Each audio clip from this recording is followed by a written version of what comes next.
안녕하세요. 사랑하는 우리 제자님들 반갑습니다. 자, 우리 과학일기 4편째, 우리 4편째. 자, 근데 이런 날에 또 우리가 이 이야기를 들으면요.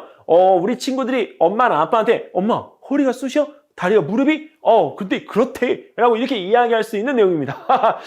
또 이 영상을 보시는 부모님들이 계신 거 내가 알고 있거든요. 아, 그래서 내가 허리가 쑤신 거야. 아, 그래서 무릎 관절이 아픈 거야. 네, 이 이야기를, 이해하실 수 있습니다.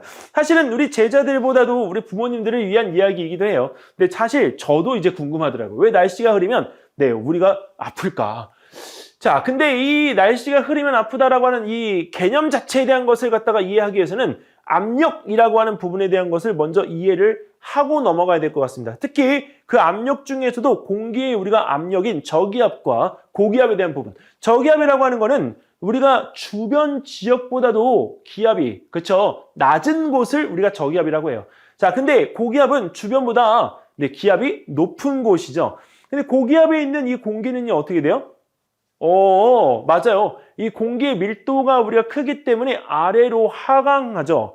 그리고 이 저기압은요, 여기는 이 부분의 어떤 주변보다도 따뜻한 공기들이 우리가 이제 있는 곳이기 때문에 사실 밀도가 낮아져서요, 주변에 있는 그 공기들이 몰려들면서 위로 상승되어집니다. 근데 정확하게 이야기하면, 따뜻한 공기가 상승하고 난 그 빈자리로 차가운 공기가 이동해 오면서 바람이 불게끔 되어지고, 그로 인해서 이 부분들에 대한 것들이 순환하고 대류 현상이 일어나게끔 되어집니다.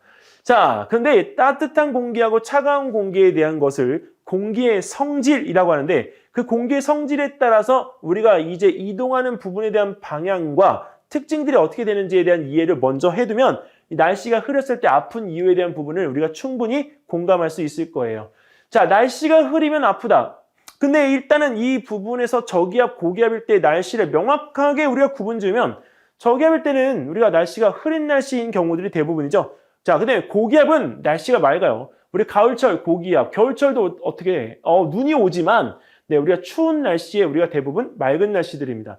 자, 그런데 이 저기압일 때 몸속의 압력이요, 우리가 상대적으로 내 안쪽이 우리가 여기서 낮아지는 것이기 때문에, 자, 어떻게 돼요? 안쪽이 낮아지는 게 아니죠. 그렇죠? 바깥쪽에 있는 대기압의 상태가 낮아지는 것이기 때문에 상대적으로 우리가 몸 안에 압력이 높아지게끔 돼요. 그럼 우리 몸 안에 있는 압력이 높아지게끔 되니까 이게 바깥으로 밀어내겠죠? 자, 그래서 대기압이 몸속의 압력보다 낮아지다 보니까 어떻게 돼요? 관절내 조직이 우리가 팽창하게끔 되어지면 관절을 압박하게끔 되어집니다.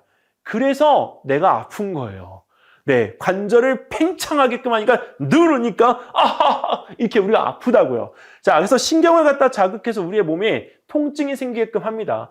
저기압일 때 우리가 여기서 만약에 이런 경우라면 어떻게 하면 되겠어요? 그렇죠? 바깥쪽에 있는 이 부분에 압력을 상대적으로 비슷하게 우리가 만들어주면 되겠죠. 그래서 오히려 그런 부분에 대한 것들의 탐구를 갖다 진행하다 보면 또 여러 가지 재밌는 일들이 많아지게끔 되어집니다. 자, 그러면 호르몬 분비가 또 감소하기 때문에 우리가 아프게 돼요. 저기압일 때는요, 신기하게 호르몬의 분비가 줄어듭니다. 제가 만든 그림인데 어떻게 마음에 드시나요? 눈에 확 오죠? 여기서 저기압일 때, 이 실질적으로 우리가 막 흐린 날씨에 이 무릎이 아픈 이유에 대한 것을 갖다 지금 들고 있는데, 이 세로토닌 자체에 대한 분비량이 우리가 감소가 됩니다. 이 세로토닌이 뭐죠? 행복 호르몬이에요. 근데 이 세로토닌 자체에 대한 분비량이 감소하는 이 흐린 날씨에는 우리가 우울한 기분도 어떻게 돼요? 더 많아지게끔 되어지는 거죠. 근데 날씨가 우울해지면서 영향력이 더 커지는 부분이 있기 때문에 그 호르몬 양 자체에 대한 부분이 이런 신경적인 자극의 통증에 더 연관성을 가지게끔 되는 겁니다. 자, 그리고 습도가 높아져도 관절이 아파요. 날씨가 흐리고 비가 오고 그러면서 습도가 높아지고 다 연관성이 있는 것들이죠. 근데 이 높은 습도는 우리가 여기서 이제 주변에 이런 증발이 어렵게 되어지기 때문에 사실 체온 조절을 갖다가 우리가 방해하거든요. 그럼 체온 조절을 갖다가 우리가 방해하니까 이 순환계가 또 압력을 받잖아요. 자, 그러니까 어떻게 돼요? 근육과 관절이 아플 수밖에 없죠. 자, 그래서 이 단계적인 부분에서 지속적인 영향이 계속되어지기 때문에 여러분들이 이 무릎 관절에 대한 이 부분들이 흐린 날씨에 더 아프게끔 되어지는 겁니다. 자, 그리고 이 조직 내부의 압력을 증가시켜서 통증을 유발하는 이 부분에 대한 것들의 그림들을 써놨으니까 네, 필요하신 경우 언제든지 네, 요청을 갖다 해주시기 바랍니다. 또 우리 제자들 또 엄마 앞에 가서 엄마 흐린 날씨인데 내가 왜 무릎이 아프지? 이러면 안 돼요. 왜 안 돼, 진짜. 자, 그럼 이런 지식 어디에 우리가 쓸 수 있을까요?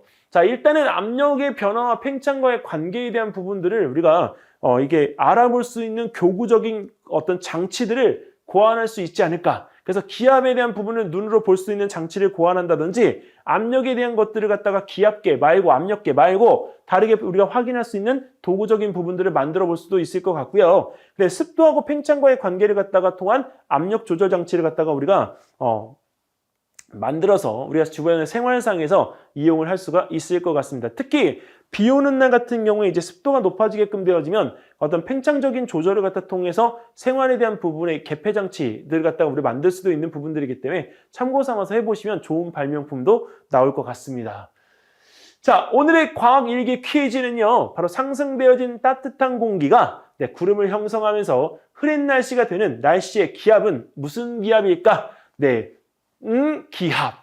여기까지 힌트 줬는데. 자, 우리 댓글 한번 달아보시고요. 그 댓글 달린 대로 또 여러분들에게, 뭐 그런 상품권은 안 나지만 여러분들이 저에게 힘을 줄 수 있지 않을까요? 자, 여기까지 해서 오늘 과학일기 마무리 짓도록 하겠습니다. 자, 지금 4편까지 지금 진행이 되어졌는데요. 다음번 5편, 6편, 7편 기대해 주시고 이런 류의 문제 또는 이런 류의 관계되어진 부분들에 대한 것들을 여러분들이 목표로 하고 있는 영재교육원이나 또 영재학교에 관계되어진 자료로 해서 이 시사적인 자료로 여러분들이 좀 잘 활용하셨으면 좋겠습니다. 자, 오늘 여기까지 하겠습니다. 감사합니다.